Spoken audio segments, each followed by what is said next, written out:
Bon, je me présente Billy. Je sais que mes enfants m'appellent Billy parce que je suis dur. Mais Billy, ce n'est pas mon nom. Je m'appelle Kanganga Mbouyi Mwadianvita. Je suis père d'une grande famille. Hein. Et la personne, l'enfant que vous avez vu là-bas, qui est dans le domaine des finances, n'est pas l'aîné. Hein. Alors donc moi, je suis Junior Mbouyi. Je suis expert financier international. Donc, j'accompagne maintenant depuis 23 ans les banques, les institutions financières et certains gouvernements sur les problématiques réglementaires autour du risque, de la compliance et des normes prudentielles. Junior, c'est mon deuxième fils. Il est né en 1978. Voilà, là, je venais, j'ai travaillé dans une société américaine comme technicien en courant alternatif. Donc quand lui était né, c'était quelqu'un qui ne parlait pas beaucoup. Il ne parlait pas beaucoup. C'est-à-dire à la maison, il y avait une discipline. Dès qu'ils rentrent tous de l'école, la première chose à faire, ils étalaient leurs devoirs sur la table. Ils faisaient les devoirs. Après les devoirs, on avait l'horaire pour prendre le dîner le soir. Après le dîner, tout le monde était obligé de suivre les informations. Ça, c'était obligatoire. Parce qu'il fallait qu'ils aient la connaissance générale. Parce que moi, le papa a la connaissance générale. C'est ainsi que tout le monde était obligé de suivre les informations. Et si moi, je suis absent pendant les informations, en ce moment-là, je leur disais d'écouter les informations. Quand je viendrai, il faut qu'ils me racontent qu'est-ce qu'on a dit aux informations. Donc, ce qui fait que tout le monde prêtait attention aux informations de manière à avoir la connaissance générale. Parce que mon père, pour lui, c'était les maths, la technologie, les systèmes automatisés, les machins. Et j'ai suivi en écoutant ce que lui voulait et pas ce que moi, et pas ce que moi je voulais dans mon fond intérieur. Donc ça a été un premier échec. Donc j'ai redoublé ma première année de lycée parce que j'avais été dans une voie que je n'avais pas forcément choisie, mais j'ai voulu faire comme mon frère, mais ce n'était pas moi. Honnêtement, au vu de mon parcours aujourd'hui, je ne dirais pas que j'ai des regrets. J'aurais peut-être pu, dans certains cas, mieux faire, notamment quand j'étais plus jeune, au niveau de l'école et tout. Mais de regrets, non, parce que malgré le cadre humble, modeste dans lequel on a vécu, ça a été quand même une des meilleures années de ma vie. On avait peut-être peu de moyens, mais on était heureux. On n'avait pas de manque en fait. On voyait nos amis partir à gauche, à droite. On n'avait pas de manque. Donc même malgré que j'ai grandi dans un cadre très modeste et très humble, non, j'ai pas de regrets. J'ai fait ce que j'avais à faire accomplir. Alors, un épisode qui m'a marqué dans ma vie, qui restera, je dirais, une grande douleur, ça a été, et je crois que si je suis là aussi aujourd'hui, je lui dois aussi beaucoup à cette personne. Ça a été la perte d'un ami. Nous étions en université ensemble. Et moi, je sais qu'à l'époque, je travaillais pour payer mes études. Donc, des fois, j'avais pas le temps d'aller dans certains cours. Lui, il me les récupérait, il me filait les cours, ce qui me permettait de préparer mes examens partiels à l'université. Et mon ami, qui s'appelait Stéphane Moulin, est décédé brutalement d'une leucémie. Ça a été un choc parce que c'était un élève, un ami brillantissime et qui voulait faire des grandes études. Et quand il est décédé, je me suis dit, Stéphane, je continuerai les études que tu n'as pas pu faire. Et c'est ça qui m'a donné de la force à aller plus loin en fait. Parce qu'à un moment donné, j'avais déjà un bac plus 4, je voulais arrêter. Mais lui, dans son plan de carrière, il voulait aller jusqu'au DESS et au-delà. Et j'ai dit, toi tu ne l'as pas fait, mais je vais le faire pour toi, pour nous deux en fait. Ça a été un élément qui m'a beaucoup touché à l'époque. J'ai été très affecté par sa disparition. Et puis, à partir de ce moment-là, et je crois que c'est... À ce moment, j'ai commencé un petit peu aussi à surprendre mon père, puisque je me suis retrouvé, sur les années de lycée qui ont suivi, dans les 2 ou 3 meilleurs élèves de la classe à chaque fois. Et j'avais un professeur de français qui s'appelait Madame Ponce. et qui m'a toujours dit Monsieur Mbouyi, vous êtes voué à une carrière brillante. Vous avez des facultés d'expression et d'écriture que beaucoup n'ont pas à votre âge.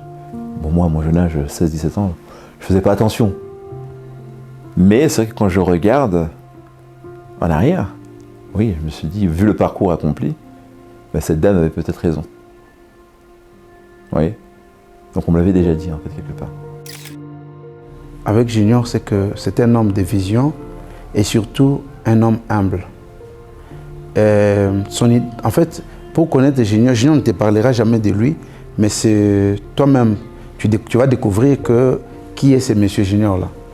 Donc c'est une bonne personne, un homme de conviction et surtout qui a une grande vision, qui aime son pays et aussi qui ne se considère pas comme un chef, qui travaille avec tout le monde comme s'il était lui-même serviteur.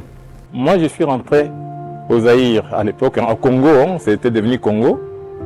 Et lui était à l'université. Ben, un jour, il m'appelle.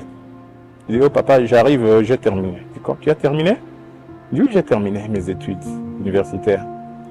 Et il est arrivé. Il est arrivé, il me dit, bon, la collation des grades, ça sera à telle date, je suis venu vous prendre. Nous allons partir ensemble. Je vous paye le billet. Il dit, quoi? Tu me payes le billet? J'ai dit, bon, comme tu as terminé, tu as fait les finances, donc j'ai un ami ici qui est directeur d'une banque. Donc je vais t'amener chez cet ami, peut-être tu peux travailler là-bas. Et je l'ai amené, c'était la banque qui a fermé, qui est sur le boulevard là, la banque BIAC. Et donc à un moment donné, j'étais rentré en contact pendant mes études avec une banque qui, je pense, n'existe plus aujourd'hui, la BIAC. Le directeur de la BIAC, je l'ai connu en Guinée équatoriale parce que j'ai travaillé aussi en Guinée équatoriale. C'était un Français. Donc on habitait des communes voisines, hein, en France. C'était un Français. Bon, je l'ai amené là-bas. Je l'ai laissé chez mon ami directeur de la BIAC. Et je crois, 2 heures après, il est revenu, il dit, voilà papa, je suis allé là-bas, on me propose hein, $500. On ne me demande même pas où est-ce que j'habite, comment je vais me déplacer. Il dit, ça ne m'intéresse pas. Je rentre à Paris. Donc nous allons partir. C'est comme ça que nous sommes partis et on est arrivé. Vous voyez, quand on vous dit, un enfant vous dit, j'ai terminé, bon, ça, vous ne croyez pas encore. Hein? C'est quand nous sommes arrivés et on est allé directement là où il y avait donc, la fête de collation des grades. C'est là où j'ai constaté qu'il a réellement terminé ses études. Donc il a fait 2 maîtrises hein, dans les domaines financiers. Donc, ouais, il a fait 2 maîtrises. Pour y faire un stage de fin d'études. Bon, malheureusement, ça a été un fiasco. Les conditions de rémunération du stagiaire n'étaient pas celles qui étaient convenues lorsqu'on avait discuté en fait en amont avec l'administrateur de la banque. Et donc on me l'a annoncé en arrivant sur place. Et j'aurais voulu continuer, mais économiquement je ne pouvais pas. Pourquoi? Parce que j'avais un emprunt étudiant à rembourser.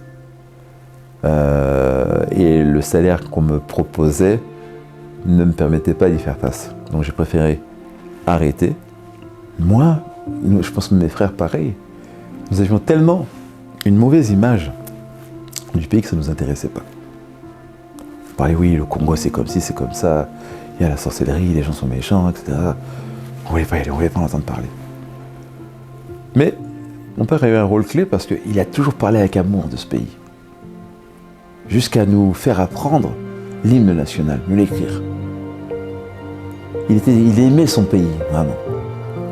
Et je pense qu'inconsciemment, il nous a transmis, en fait, et je parle pour moi, hein, cet amour sans connaître réellement le pays, puisque je suis parti très jeune. C'est un entrepreneur parce que, vous voyez, il est lui qui ne connaissait pas les Congos. Je vous ai dit, il est parti, il est allé en France, il avait, je crois, 3 ans et demi. Je vous ai dit là qu'ils ont fait l'ère maternelle, le CP en France, ils ont commencé. Mais il est arrivé au Congo. Je vais découvrir mon pays, je vais faire le tour. Donc j'ai pris mon sac à dos et j'ai commencé à partir découvrir le pays. J'étais à Mbujimai, là où mon père est originaire, Même je suis originaire. J'ai été dans différentes régions, Katanga, Lubumbashi, donc j'ai fait un peu le tour. Et j'ai été marqué par la population, l'accueil des populations, la joie que je voyais dans les populations, même vrai qu'ils n'avaient pas de moyens, mais il y avait quand même cette joie de vivre. Et c'était ça le Congo. Mais je leur parlais souvent du Congo. Je leur parlais, je dis, vous voyez, même moi-même, quand on était ici, quand on grandissait à Kinshasa, au Zaïre de l'époque, on n'avait pas visité tous les Congos. Mais depuis que je suis dans ces services, j'ai visité les Congos. Et je peux vous dire que maintenant, même les 40 ans passés en France, hein, ça ne dit absolument rien. Je préfère vivre au Congo que vivre en France. Le Congo, c'était un paradis. Hein. Le Congo, qu'il fallait que je revienne à un moment donné et investir. Mes parents, mon père surtout, poussaient vraiment pour qu'on vienne. Si tout le monde peut comprendre ça, et tous les gens qui sont dans la diaspora, s'ils reviennent avec des idées bien conçues, le Congo va démarrer. Hein. Voilà, c'est ainsi que lui est arrivé. Il a visité le Congo, il a vu, il a dit, papa, moi je vais m'installer ici. Il a créé même une société. Hein. Si la RDC doit s'éveiller, elle doit se doter d'instruments capables de protéger, d'assainir son système bancaire. Donc si je peux apporter ma contribution, c'est d'aider la RDC à se doter du moins les banques qui composent la RDC, à se doter de ces éléments. Pourquoi? Parce que si demain la RDC s'éveille, elle doit intégrer les marchés des capitaux. Mais il faut aussi qu'elle se protège quelque part. Et d'ailleurs, si je peux vous donner des exemples, sur les crises qu'il y a dernièrement, n'avez-vous pas remarqué que les banques européennes sont moins affectées? Il y a eu des faillites de banques américaines dernièrement. Mais les banques européennes, beaucoup moins. Pas du tout même. Pourquoi? Parce que les règles normatives et prudentielles sont beaucoup plus strictes. Donc du coup, elles sont beaucoup plus résilientes aux crises que, par exemple, les banques américaines. On a vu des grosses banques comme Lehman Brothers tomber. Vous vous rendez compte? Donc, Crédit Suisse aussi qui est tombé. Et plus les banques se dotent de mécanismes pour se protéger, mais aussi en même temps ça protège les dépôts des gens qui déposent l'argent dans les banques, ben, la RDC aura vraiment tous les éléments pour devenir une puissance.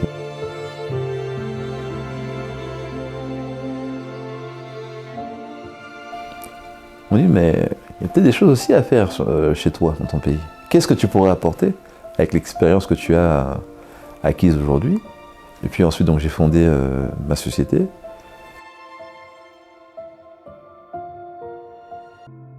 En tout cas, JPG a une très grande valeur à ajouter au pays. Pourquoi? Aujourd'hui, je pourrais dire, M. Junior œuvre de plus dans le secteur financier. Et pour construire le pays, il faut aller un pas en avant et un pas. Tu t'es dit, pour avancer, qu'est-ce qu'il faut? Aujourd'hui, on peut observer le pays, côté finance, ça boite un peu. Il y a peu d'investisseurs qui souhaitent venir au Congo parce que selon eux, c'est une zone rouge. Il y a trop d'instabilité, selon eux, vous voyez. Mais il faut bien réglementer les systèmes financiers pour permettre aux autres de venir investir. Mais comment stabiliser? Il faut une institution qui est là, qui peut orienter les gens pour dire non, quand vous allez investir, il faut faire ça, ça, ça, ça. Et donc il y a des préalables en avance pour dire que quand vous allez investir, il faut faire ça, ça, ça, ça, ça. Et ma société a été déployée dans une dizaine de pays, avec un siège qui est basé à Genève. Et donc aujourd'hui, on est présent aux États-Unis, on est en France, au Portugal, au UK, Hong Kong, Singapour, Bangalore, Dubaï, vous étiez, Casablanca, on a tout le back-office opérationnel. Et puis j'ai développé dernièrement des activités sur le transport de produits miniers au Katanga. Donc j'ai trouvé que c'était un visionnaire et je soutiens ses idées. C'est comme ça que je me suis investi pour pouvoir l'accompagner dans ce qu'il est en train de faire. Et je pense qu'il va réussir et qu'il sera une bénédiction pour cette nation. Je suis un Congolais, franco-congolais, né à Kinshasa, qui a immigré en Europe, qui a eu un parcours académique, un parcours scolaire, un parcours professionnel. Après, j'ai effectivement ce côté où J'ai toujours en fait un côté un petit peu, comment dire, pas rebelle, mais ne pas être sous les ordres d'un employeur. J'ai toujours voulu être assez indépendant. D'où mon parcours s'explique aussi un peu comme ça. Donc j'ai été tout de suite indépendant. J'ai travaillé quand j'ai démarré ma carrière dans les fameux Big Four, hein, les grands cabinets de conseil et d'audit, hein, KPMG. Et puis après 7 ou 8 ans, je me suis mis en autonome, dans une profession indépendante. Il faut que j'avais effectivement pris mon savoir-faire, mes compétences et commencé à avoir mon carnet d'adresse. Et puis donc j'ai pu vendre mes services dans différents établissements. Et après, à un moment donné, quand on a une légitimité dans un secteur qui est une niche aujourd'hui, le risque notamment, on fait appel à vous très régulièrement, vous êtes crédible. Et c'est vrai que pour une personne de couleur touchée à ces sphères de la finance, où vous avez une crédibilité, où on fait appel à vous régulièrement sur des sujets stratégiques et complexes, je me suis dit, bah oui, maintenant je peux lancer mon entreprise et me développer aussi fort de ce réseau, fort des connaissances et des contacts que j'ai eus, des missions parfaitement menées à terme, dans des cas très complexes ou avec beaucoup de pression. Donc légitimement, les gens font appel à vous. Je vais vous donner une anecdote qui m'est arrivée. J'ai effectué une mission très importante pour le groupe BNP Paribas dans fin des années 2008 à peu près, hein, au moment où on arrive dans cette période de crise financière. Et donc j'intègre une entité de BNP Paribas qui s'appelait Risk Analytic and Rating Solution. D'accord ? Et dans cette équipe, j'avais donc un directeur de programme qui, je ne sais pas pourquoi, ne m'appréciait pas. Il pouvait venir là, c'est moi qui ai fait le travail, mais il va demander l'information à mon collègue à côté. Bon. Et un jour, il se retrouve dans une grande difficulté. Il y avait une problématique importante à gérer. Il n'y avait personne pour le faire, si ce n'est moi. J'ai travaillé pendant 3 mois d'arrache-pied. Et quelque part, j'avais sauvé la tête de ce monsieur. Aujourd'hui, on va déjeuner ensemble, on va jouer aux cartes ensemble, on va faire du sport ensemble. Et son regard a totalement changé son avis sur moi, en fait. Vous voyez ? Donc ça a été aussi, je suis quelqu'un qui fonctionne par des challenges. Je ne m'apprécie pas, pour quelle raison ? Je vais te montrer que c'est moi. Et tu vas savoir que c'est moi que tu as besoin. Et aujourd'hui, nous sommes de très grands amis, maintenant. J'ai des consultants d'ailleurs que j'ai placés dans ces équipes. Oui, on s'appelle régulièrement, mais c'est vrai que pendant une année où on a travaillé, je suis resté dans cette équipe quasiment 4 ou 5 ans. Et à la fin de 4 ou 5 ans, c'est lui qui m'a recommandé. Et c'est d'ailleurs pour ça que je suis parti travailler à Singapour. Oui. Mais la première année, je ne sais pas. C'est un monsieur, voilà, c'était un Corse, ils ont l'habitude, ils sont un peu. Ils s'aiment contre les Corses déjà. Hein. Un noir qui arrive dans ces équipes. Voilà. Donc, mais ça a été une année difficile, mais je n'ai jamais lâché. Moi, je ne lâche pas. Quand j'ai une idée en tête, je vais au bout. Et quand je veux quelque chose, je fais tout pour l'obtenir, je me donne les moyens. Et je l'obtiens. En étant en proximité de M. Junior, je trouve que je peux relever les défis, je peux être élevé, mais vivre avec le plus faible, considérer tout le monde. C'est quelqu'un d'excellent dans ce qu'il fait, dans le sens où il se porte beaucoup plus sur les détails. Il y a une gestion globale, mais vraiment il travaille dans les détails pour parfaire tous ses projets. Mr. Junior, he's a very nice guy. I didn't met the person like him. I say he's very busy person, but rather than this, he takes care of everything, every person, and I would say must point is he's very punctual to work. M. Junior m'a encore beaucoup plus poussé à la lecture, l'essence du travail, l'essence des disciplines. J'ai appris ça chez M. Junior. Sa façon de faire les choses et sa façon de voir les choses aussi. Il a une façon différente de voir les choses. Les caractéristiques de M. Junior que j'ai beaucoup appréciées, c'est premièrement l'humilité. C'est quelqu'un d'humble parce qu'il se lit beaucoup plus. Ce n'est pas, vous voyez, des fois, il y a certains patrons, si je peux le dire comme ça, ou certains chefs d'entreprise qui ont du mal, des fois, à s'accommoder avec leur équipe ou être proche de leur équipe. Mais quant à lui, il est proche de nous. On lui parle quand il y a un problème, on l'écrit, il lui répond et ça ne pose aucun problème. Quand vous voyez que ce pays, qui a environ 15 millions d'hectares de terres arables agricoles, exploitées seulement à 10%, si on arrivait à exploiter la totalité de ces terres arables, la RDC serait même de nourrir 2 milliards d'individus, toute l'Afrique. Le potentiel hydraulique qu'elle détient, avec notamment les barrages de Inga, fait que, si c'est bien exploité encore une fois, pourrait alimenter en électricité toute l'Afrique quasiment.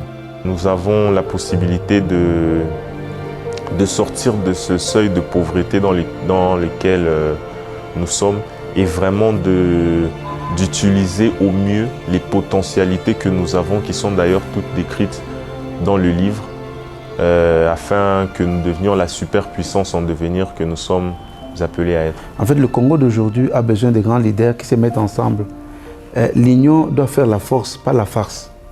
Donc si nous pouvons travailler ensemble et surtout soutenir le président de la République, croyez-moi, le Congo sera plus puissant que tous ces grands pays que vous voyez. On est aujourd'hui dans une époque où on est en pleine transition énergétique et toutes les matières premières nécessaires à la transition écologique et énergétique se trouvent en RDC.